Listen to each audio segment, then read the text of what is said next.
112 on the way in.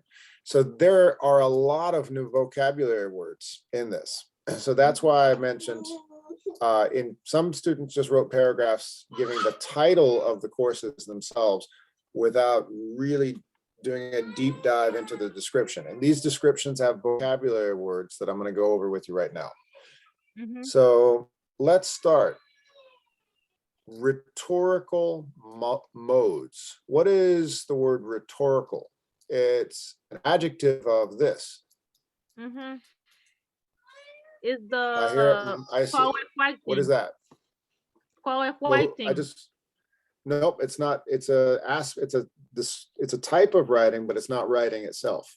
What is rhetoric or rhetorical?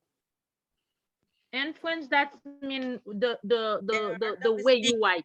Okay, now here, this is where I'm going to give you a good tool. Don't guess, look it up. Everybody lives on their screen. You've got a phone that you have your face buried in 24 hours a day. Just look up the word. Wait. Somebody give me the definition of the word. Speaking and writing. That's pretty close. Rhetoric is a synonym of argument. So it is a type of speaking and writing, but to think of rhetoric, you want to think of argument. When you write an essay, you're making an argument. So the basics of college writing are rhetorical. You got to argue in one direction or another, convincing the reader of something. It's like a way to persuasive what you want to say. Yes, you could say that. It's an argument, and it's a synonym of argument. When I say synonym, it is interchangeable, very similar. It's to argue. Rhetorical is an argumentative or persuasive type of writing and speaking. So the art of persuasive writing, essay writing, rhetorical writing.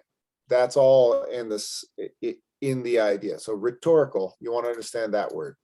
Let's keep going. Using personal experience.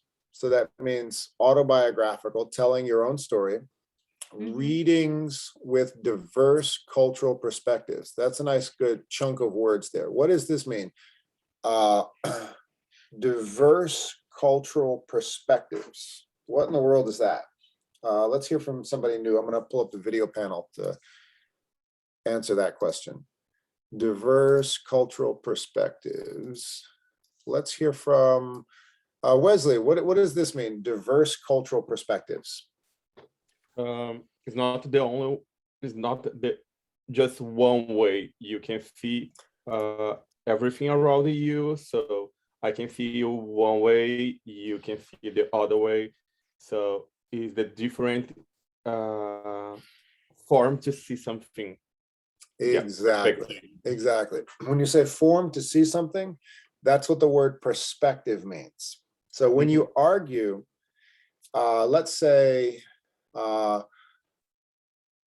this is like a different point of view. Yes, exactly, Enmar. Exactly. You have to be able to write identifying multiple points of view. I'm looking out the window, I'm saying, okay, I live in the city of Quincy.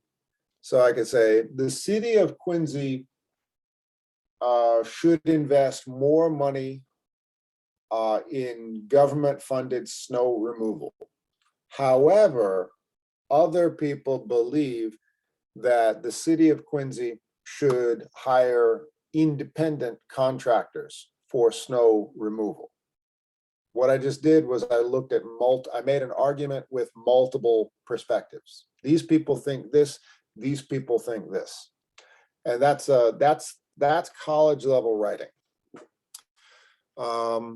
Let's keep going. So yes, Carl, Inmar, we're getting it. Let's see. The next vocab word evaluate the, I'm going to use this instead of words, I'm going to use chunks of sentences here. Let's see, critical reading. Who could tell me what this means? What is critical reading? Okay. Me, You can teacher. give up. Okay. Okay, go ahead. Sorry. It's okay. Was that Guadalupe or was that, oh, Ani, go for it, Ani. When we say critical, we're talking about our own perspective about that topic. You are analyzing someone else's writing. Yes, absolutely. So, And so it's reading someone else's writing and being able to argue for or against it, pick it apart. yes, it's like controversy between a topic with different perspectives, Mhm. I think. Different For- opinions. Teacher, Yes. like a Yes. discussion, like a discussion. You can Like- Say it agree or again. Say disagree. it again, Leonie. You can, like a discussion, you can agree Yes. or disagree. Correct. Correct. Okay. And you have to show that you have analyzed someone else's reading. I'm going to give an example. Modern capitalism is arguably inspired by Adam Smith's Wealth of Nations. He was a early economist in Scotland, and he argued that market forces were an invisible hand.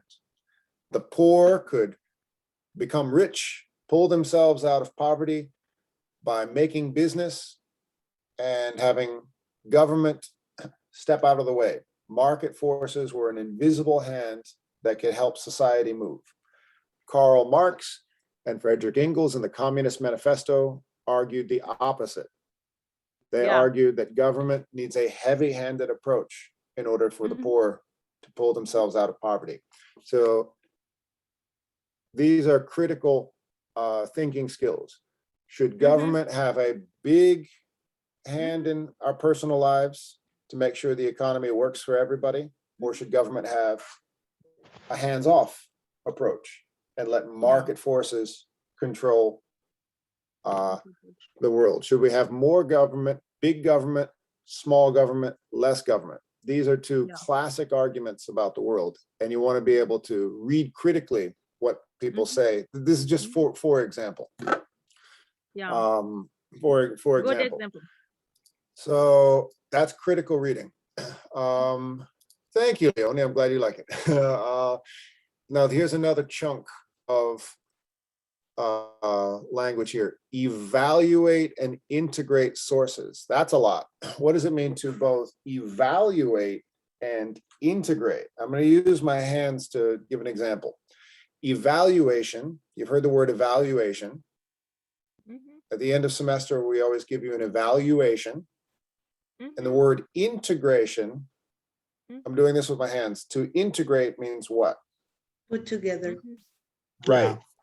There you go. To Conjunction. evaluate and to integrate. Mhm. Do a What does that mean? consideration. Consideration. Yes, that's evaluation. Mhm. And sources. What are sources? The different pages where you look for information that can support your writing. Exactly. Perfect, Andrea. Beautiful. So when you're writing your essay, you have to show that you've looked at different sources. You looked at this source, Yes. this source, this source, and Mhm. you are putting what you know together, integrating them all for your rhetorical argument from your perspective. All right. Let me stop right here. I just went over this. When you look at this single paragraph, it doesn't look like much, but there's a lot of tricky vocab here. Let me stop. Teacher, I have a question. Mhm. Yes. MLA, what is mean? The second. MLA. Ah, good. I ABA. was about to go over that one. That's I'm gonna identify this. Can you give me an example of a source? Andrea said pages. what's another source of information? Websites. Mhm. Books. Book. So books, articles, papers, whatever you, Magazines. we evaluate, yeah, we Citation. evaluated a speech earlier. Mhm. The mayor Mhm. gave a speech Mhm. 2 weeks ago about closing Boston Public Schools. That was a source. Yeah, I was So- going for Citation. interviews. The Mhm. citation. Yes. And what MLA and APA are, in universities, there's usually three major, well, I'm going to give you what they are. MLA,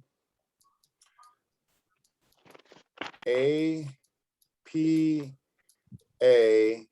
and Chicago. This is, even though Chicago is not listed here, when you get to if you continue with your education, you're going to have to learn this type as well. MLA, APA, and Chicago are all major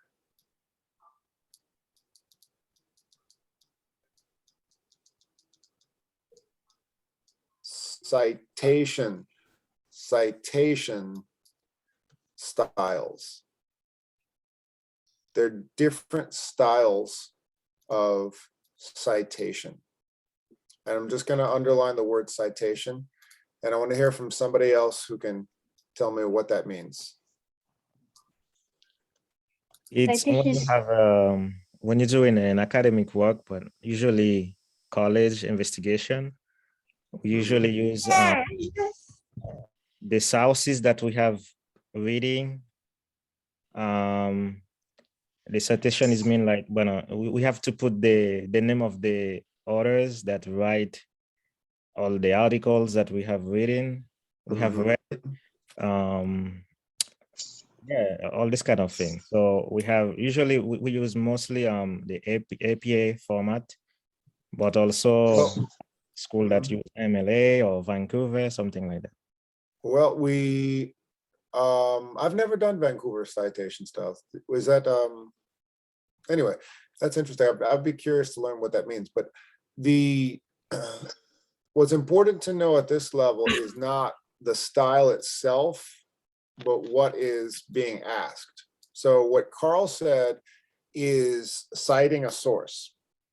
When we cite a source in our paper, maybe we'll be asked to put the author's name. Mhm. Maybe if you're given an MLA style, you certainly will. Maybe you will not be asked to put the author's name. Maybe you'll be asked to put the title Mhm. of the publication, the name of the paper you're citing. That's usually the way it works with Chicago. And I'm putting this in parentheses. APA is the American Psychological Association. Chicago is the University of Chicago, has its own citation style. And let's see, I forgot what MLA stands for. I had to look it up because we use it all the time. It is the Modern Language Association. Modern Language Association. Thank you, Francelis. Yes, Modern Language Association. MLA, Modern Language Association. Nice work, Francelis. American Psychological Association, University of Chicago. Though most American universities will operate with these three types of citation styles, and all they are styles, different ways to cite a source. What is important about this is it shows that you follow directions, because you might write a perfect paper, but then if your professor is asking you to put in a citation style that's APA and you're putting MLA, you'll lose points. Your 90 will go to an 85. It's these little annoying details, but that's college. It's just like when you have a job and the CEO of the company says you have to, get this in, you have to get this proposal in at this time and do it this way. You want to keep your job, you got to follow those directions. So that's the name of the game. It's just learning how to follow directions writing academic papers. Mm. And then the word prerequisite, we already learned that. So I think that's enough vocab, and it's a lot of vocab: rhetoric, perspectives, citations, all about English 111. Before we go into English 112, let's take a break. So we're going to take a break, and then we're going to learn about English 112. And then after that, I've got a surprise for you. A surprise. Okay, but good work, everybody. Let's take a break. And when we come back, we'll go into English 112. So I'm going to set the timer for, I'm going to stop recording and set the timer. We'll see you all in a bit. So I'm going to stop recording now.